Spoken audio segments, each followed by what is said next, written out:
नमस्ते प्यारे बच्चों, आज हम गाएंगे एक प्यारी सी राइम। तैयार हो? चलो शुरू करें। राइम।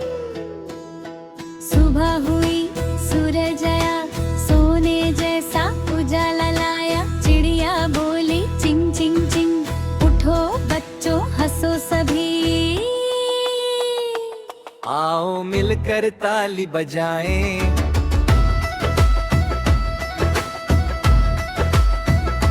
गाते गाते मुस्कुराएं।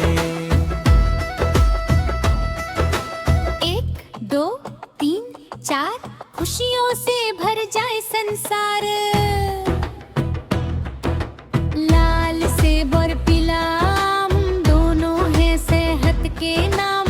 दूध पियो और फल भी खाओ, ताकतवर बनते ही जाओ।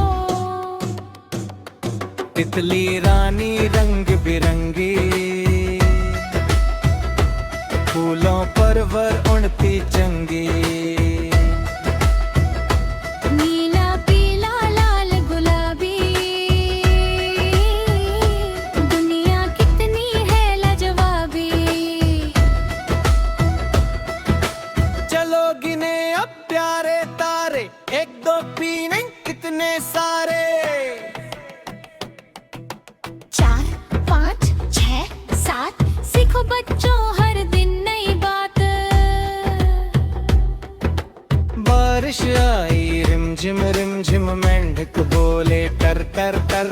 कागज की नाव बहाए, मिलकर खूब मजे मनाए। मम्मी पापा की बात माने,